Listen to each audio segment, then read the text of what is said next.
오늘 말씀은 창세기 10장입니다. 창세기 10장 노아의 후손과 계보 그리고 인류의 분포 이런 제목으로 말씀을 나눌 수 있겠습니다.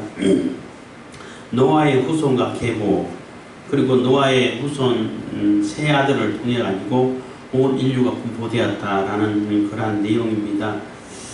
그게 메소포타미아 문명이 제일 최초 문명이라고 이렇게 주로 이렇게 알고 있죠. 그거하고 매우 이렇게 연관이 많이 지어지죠. 그 자리가 바로 지금 노아가 있었던 자리고 그쪽 지역이니까. 근데 10장에서는 이제 노아의 후손들이 셈과 함과 야벳 이 세 아들을 중심으로 해가지고 퍼져나가는 그러한 대략적인 족보를 얘기를 해주고 있어요. 해주고 있는데 이제 셈이 가장 중요하니까 셈 계통을 통해 가지고 셈족을 통해 가지고 메시아가 오게 됐으니까 맨 나중에 하고 거꾸로 그래서 야벳 제일 동생 야벳 그다음에 함 셈의 아들을 이렇게 쭉 적는데 여기서 보면은 함의 아들 후손이 가장 많아요. 가장 많고 또 제국도 건설하고 가장 왕성하게 커가는 그러한 모습을 볼 수 있어요. 그리고 다 합쳐가지고 70명이 나와. 왜 70명에 맞췄을까? 70이라는 숫자는 성경에 여러 번 나오죠. 전체를 얘기하는 거예요. 70은. 그러니까 7은 완전수잖아요. 7 곱하기 10이잖아. 10은 충만수라고. 그래서 완전하게 충만한, 그러니까 모든 인류를 다 이렇게 상징하는 수라고 볼 수 있어요. 그래서 70명을 맞추지 않았을까.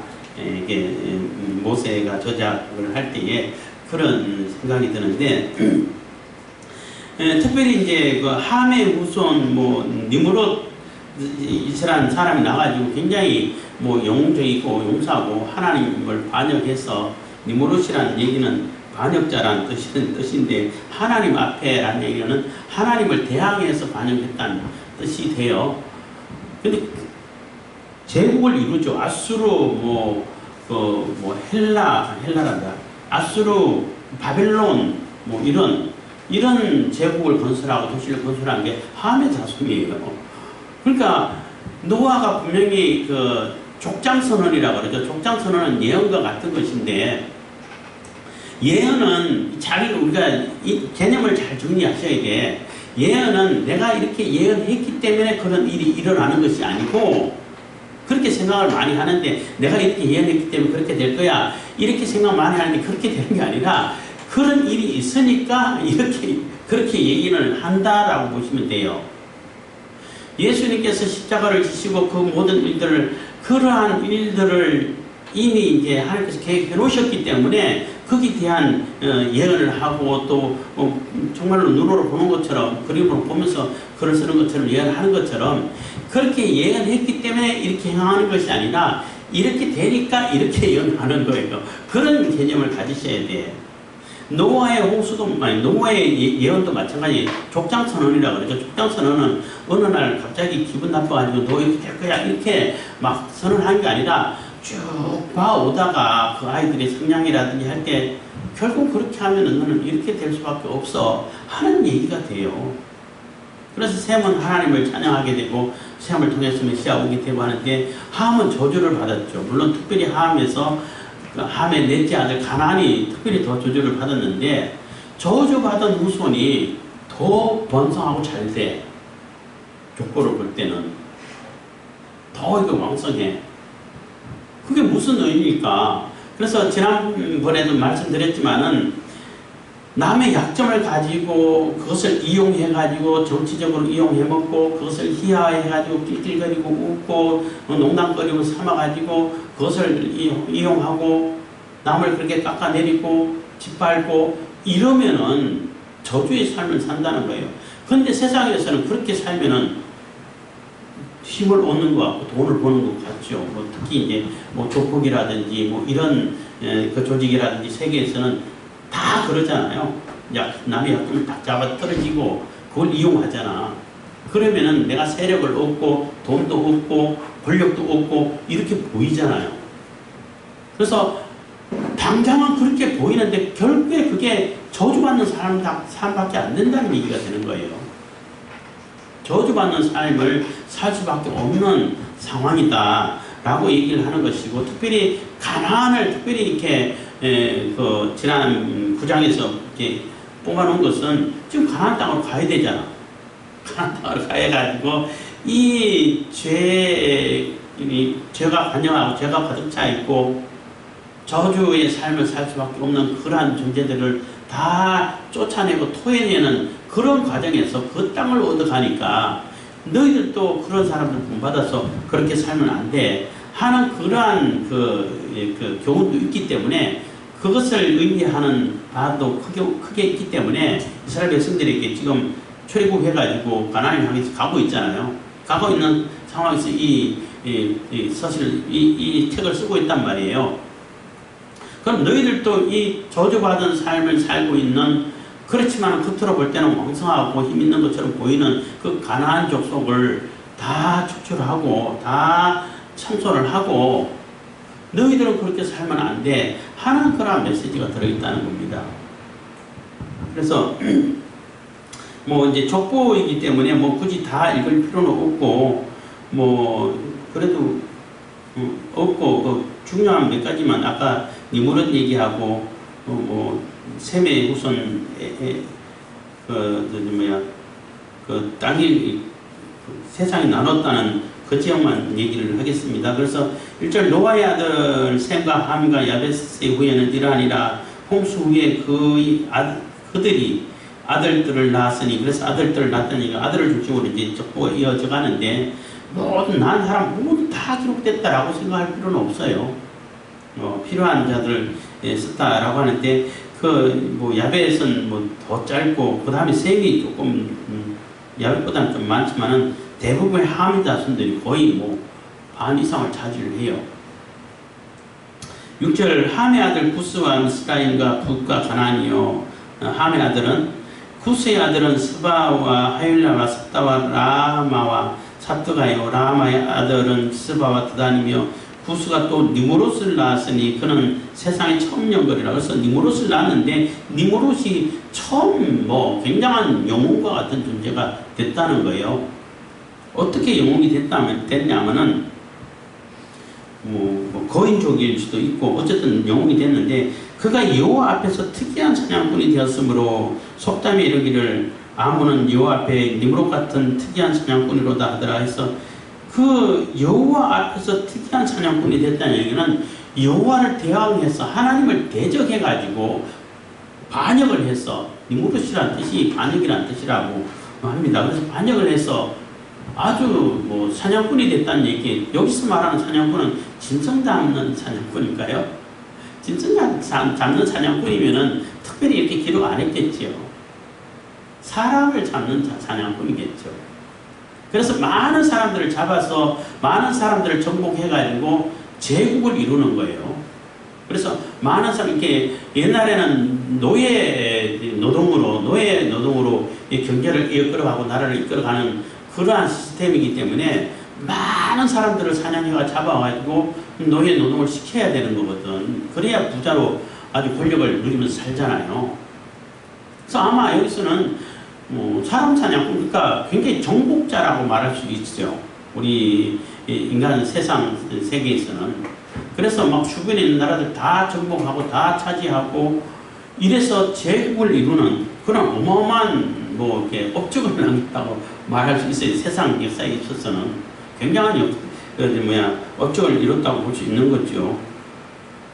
그래서 속담에 이르기를, 그게 하나의 이제 속담거리가 돼가지고, 와, 저 사람은 니무롯 같다 하면 니무롯 같이 굉장히 이렇게 업적을 남기고 또 이렇게 제국을 건설할 정도로 영웅이고 이런 존재다라고 감탄하는 그러한 존재가 됐다는 거예요.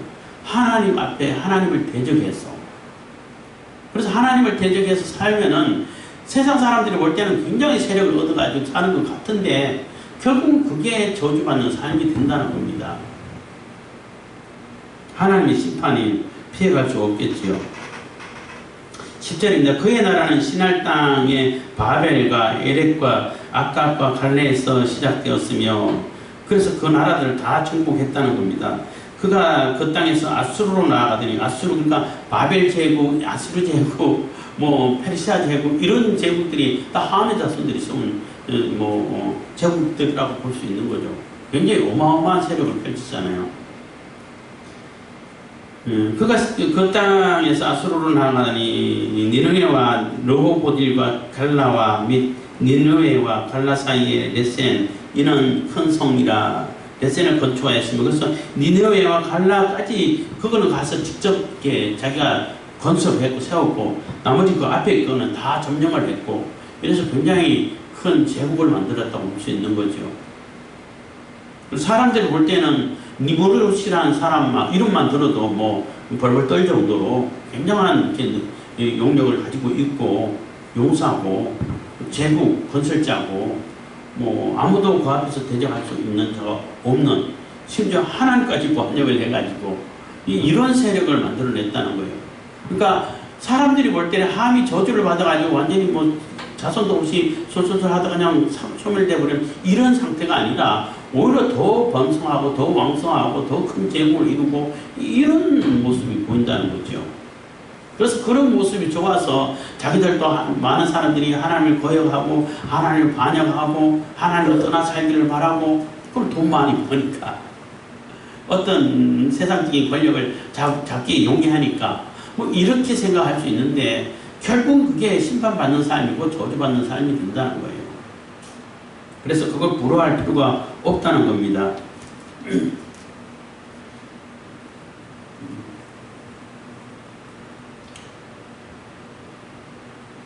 그래서 뭐 미스라임은 뭐 애국을 얘기하기도 합니다만은 애국, 루딤, 아나밈, 르하딤과 납두임과 바두르신과 가슬루힘과 갑도림을 낳았더라. 블레셋이 기슬루힘에서 나왔더라. 블레셋도 함의 자손이고 뭐 이렇게 가나안은 장사 시돈과 헷을 장사가 아니고 가나안은 장자 시돈과 헷을 낳았고 또 여부수 족속과 아모리 족속과 기르가스 족속과 히위 족속과 알가 족속과 신 족속과 아르와 족속과 스마일 족속과 하맛 족속의 조상을 낳았더니 이후로 가나안 자손의 족속이 흩어져 처하였더라. 그래서 가나안 족속 이런 뭐 족속들 다 쫓아내라고 했죠. 그리고 헷을 낳고 헷 족속 해고 히타이트라고 해가지고 또 이제 고대 그 발굴 그러니까 그 발굴하는 거 뭐라고 그러죠? 갑자기 생각 안 나는데 그 고대를 발굴해가지고 역사를 증명하고 증거를 찾는 그러한 데서 헷 족속이라고 해가지고 성경에 나와요. 나오는데 히타이트 제국, 그것도 제국이었다고 볼 수 있는데 그 역사책에는 잘 안 나와가지고 이게 없는 게 아닐까 이렇게 하다가 고고학이라 그러죠. 생각하는데 고고학이 발달되고 헷 족속이 지냈던 히타이트 제국의 있던 흔적을 찾아냈어요.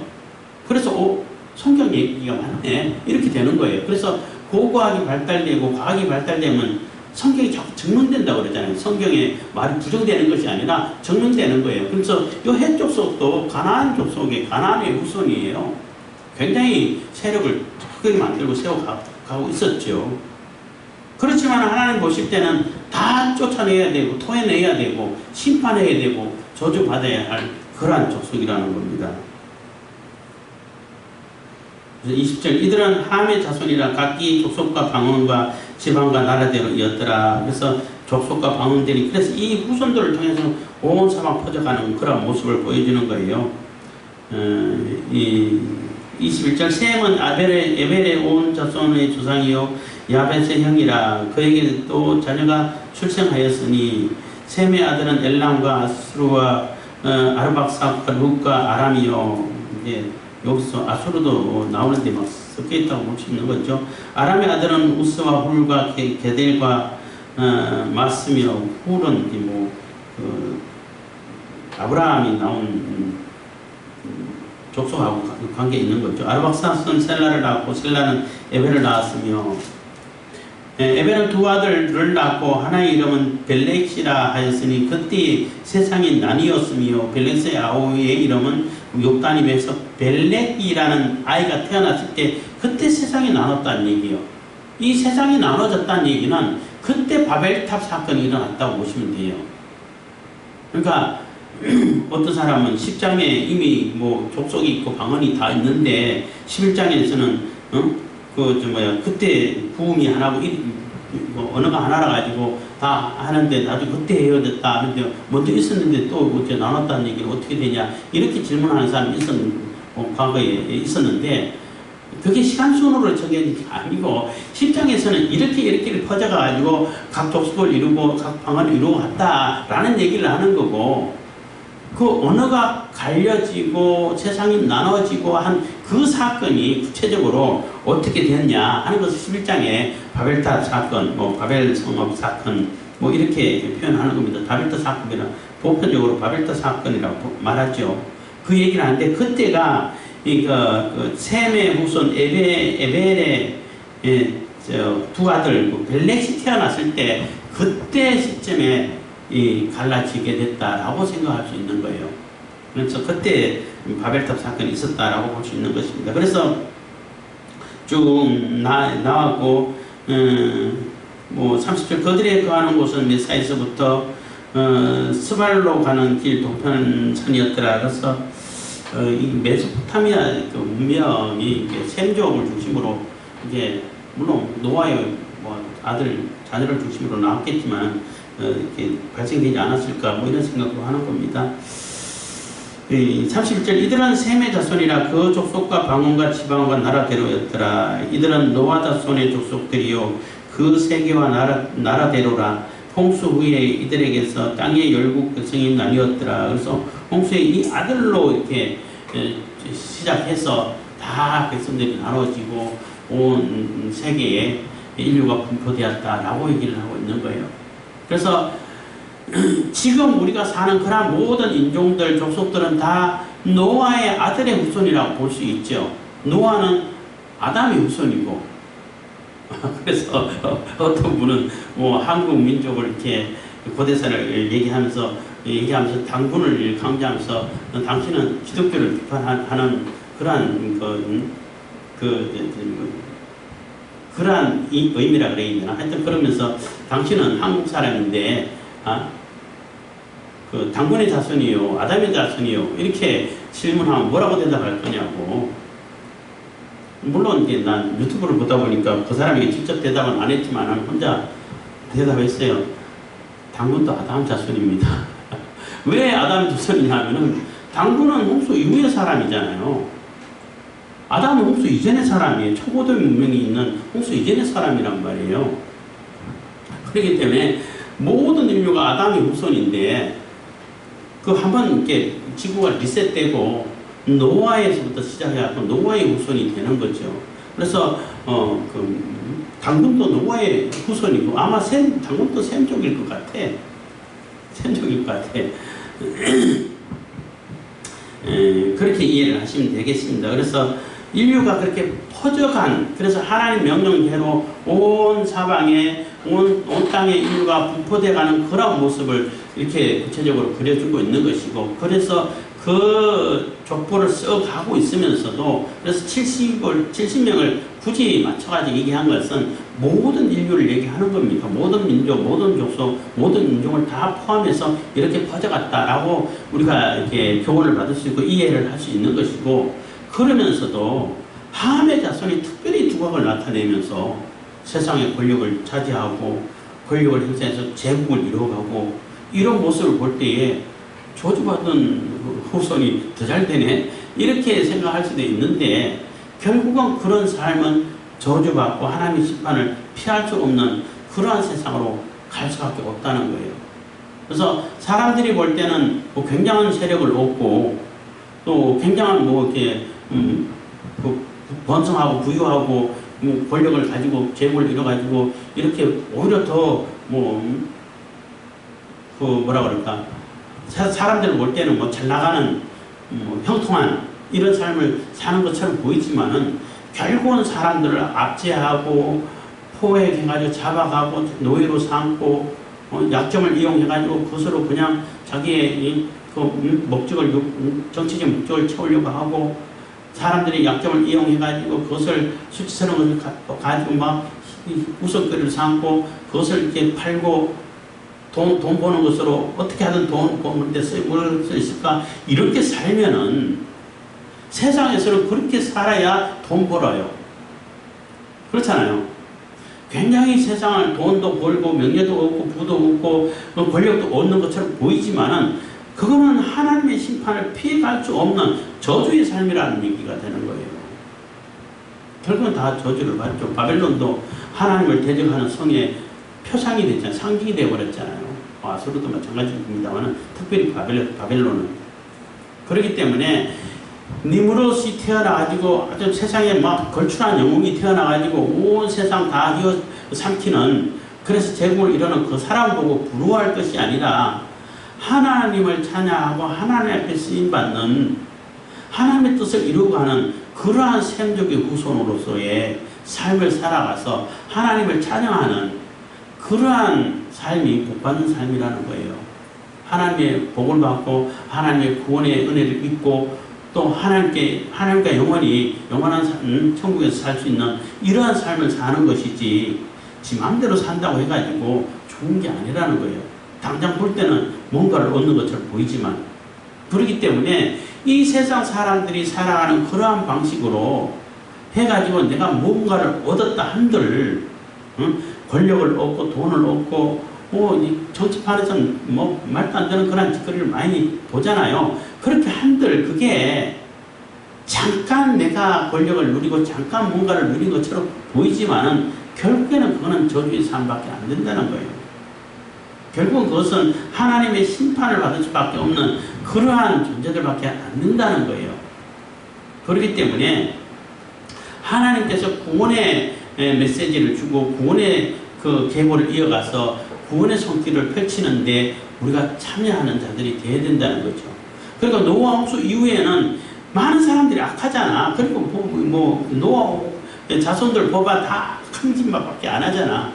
인간이 어렸을 때부터 악하기 때문에 더 이상 그 악함을 보고 그때그때 심판 안 하시겠다고 약속하신 이유는 인간들에게 그 구원의 길을 모색해가지고 하나님의 동산으로 복에다 그러니까 신라권에서 복락원 복에덴을 찾을 수 있으라고 하면은 못 찾는다는 거죠. 서로 인간에게는 가능성이 없다는 거예요. 전적으로 부패했어.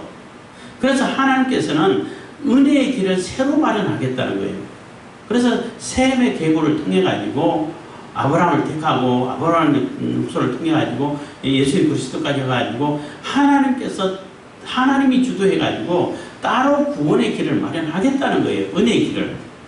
그래서 구원의 길을 펼쳐가겠다라는 그런 언약의 계보가 이어져 가고 있다는 것입니다. 그래서 10장을 읽으실 때 조금만 나오니까 재미도 없겠지만은 이런 계보가 이어가고 있구나.